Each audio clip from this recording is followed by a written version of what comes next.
먼저 정성호 법무장관님 나오셔서 보고해 주시기 바랍니다. 네, 법무부 장관입니다. 존경하는 서영교 국정조사 특별위원회 위원장님과 여러 위원님을 모시고 대장동 개발 사건 등 국정조사 대상 사건에 대해 보고드리게 된 사항을 매우 엄중하고 무겁게 받아들이며 국정조사에 성실히 협조하여 의혹 해소에 도움이 되도록 최선을 다하겠습니다. 그럼 지금부터 대장동 개발 사건 등에 대해 법무부 보고드리겠습니다. 보고드릴 순서는 금일 보고 대상인 4개 사건의 각 수사 및 재판 경과, 대장동 사건 수사 검사 등에 대한 진상조사 경과, 주요 피의자별 구치소 수감 당시 상황 보고 순서입니다. 보고서 일정입니다. 각 사건에 대한 개요 및 수사와 재판 경과를 간략히 보고드리겠습니다. 먼저 대장동 개발 관련 사건입니다. 본 사건의 주된 피고인은 전 성남도시개발공사 기획본부장 유동규, 전 성남시장 정책비서관 정진상 등입니다. 공소 사실의 요지는 피고인들이 대장동 개발 사업과 관련하여 내부 비밀 유출 등의 방법으로 민간 사업자들에게 약 7,886억 원 상당의 이익을 취득하게 하고 공사에 약 4,890억 원 상당의 손해를 가했다는 것입니다. 2021년부터 2023년까지 유동규, 김만배, 남욱, 정영학, 정민용, 정진상 등 주요 피의자들에 대한 기소가 진행되었고 본류 사건인 유동규 등에 대한 사건은 지난해 10월 1심이 선고된 후 피고인들이 항소하여 현재 항소심이 진행 중입니다. 구체적인 선고 내용은 보고서를 참고해 주시기 바랍니다. 정진상 등에 대한 별도 기소 사건은 현재 1심 재판이 진행 중에 있습니다. 보고서 이쪽입니다. 대장동 개발 관련 사건은 1기 수사팀이 2021년부터 수사와 기소를 진행하였고 2022년 5월경부터는 2기 수사팀이 수사를 진행하며 일부 추가 기소를 진행하였습니다.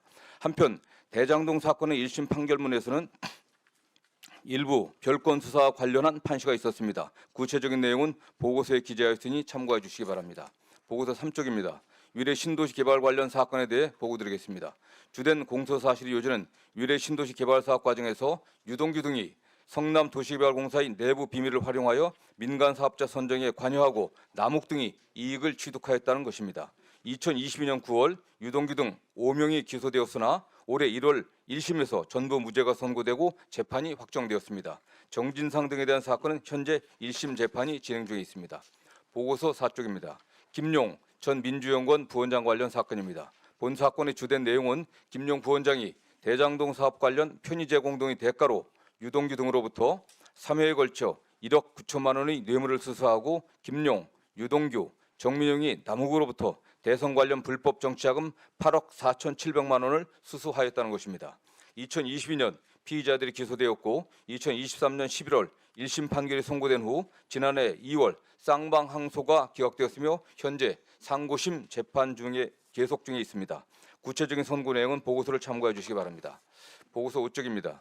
윤석열 명예훼손 허위보도 의혹 관련 사건입니다. 본 사건의 주된 내용은 신학님, 김용진 등 언론 관계자들이 당시 대선 후보인 윤석열이 부산저축은행 사건 수사 당시 박영수 변호사의 청탁을 받고 수사를 무모했다는 허위 사실을 보도하고 신학님이 김만배로부터 허위 사실 보도의 대가로 1억 6,500만 원을 수수하였다는 것입니다. 2024년 피의자들이 기소되었고 현재 1심 재판이 진행 중에 있습니다. 보고서 6쪽입니다. 대장동 개발 사건 수사 검사 등에 대한 진상조사 경과를 보고드리겠습니다. 지난해 9월부터 12월까지 총 4회에 걸쳐 대장동 개발 사건 수사 검사들에 대한 감찰 요청이 접수되었습니다. 감찰 대상자는 대장동 개발 사건 2기 수사팀 소속으로 2022년부터 2024년까지 대장동 개발 사건의 수사 및 기소를 진행한 검사 9명입니다. 보고서 7쪽입니다. 감찰 요청에 적시된 비리 혐의는 별건 수사 등으로 피의자를 압박하거나 진술을 강요 및 회유하였다는 내용, 위례 신도시 사건 수사 중 정영학 녹취록 조작 관련 허위 공문서를 작성하였다는 등의 내용입니다. 구체적인 내용은 보고서 7쪽과 8쪽을 참고해 주시기 바랍니다. 보고서 9쪽입니다. 법무부는 법무부 감찰 규정에 따라 접수된 감찰 요청을 대검찰청에 이첩하였습니다. 대검찰청은 대장동 개발 사건을 수사한 검찰청을 관할하는 서울고검에 진상조사를 지시하였고 현재는 서울고검에 설치되어 있는 인권침해점검 TF에서 진상조사를 진행하고 있습니다. 향후 조사가 완료되면 조사 결과에 따라 신속하게 조치하도록 하겠습니다. 보고서 10쪽입니다. 금일 국정조사 대상 사건 각 주요 피의자들의 수용 당시 상황에 대해 보고드리겠습니다. 주요 관련자는 총 6명으로 그중 김만배, 남욱, 유동규, 정영학, 정민영 등 5명은 최초 구속 이후 구속기간 만료 등으로 출소하였다가 2025년 10월 31일 다시 구속되어 현재 서울구치소에 수용 중입니다. 김용 전 민주연구원 부원장의 경우 2022년 10월 최초 구속 이후 보석 출소와 재입소를 거쳐 2025년 8월 20일 보석으로 출소한 상황입니다. 보고서 11쪽입니다. 주요 피의자들의 출정 사항을 보고드리겠습니다.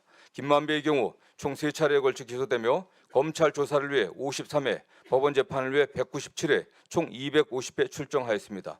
남욱의 경우 검찰 조사로 30회, 법원 재판으로 101회, 총 131회 출정하였고 유동규는 검찰 조사 31회를 포함 총 105회, 정영학은 총 5회, 정민영은 총 3회, 김용은 검찰 조사 16회를 포함 총 37회 각 출정하였습니다. 법무부는 향후 공범분리 원칙 등을 준수하여 엄정한 수용 질서를 확립해 나가겠습니다. 나아가 향후 예정된 국정조사에서도 적극 협조하여 국민 여러분의 의혹을 해소할 수 있도록 최선을 다하겠습니다. 이상으로 보고를 마치겠습니다. 감사합니다. 예, 수고하셨습니다.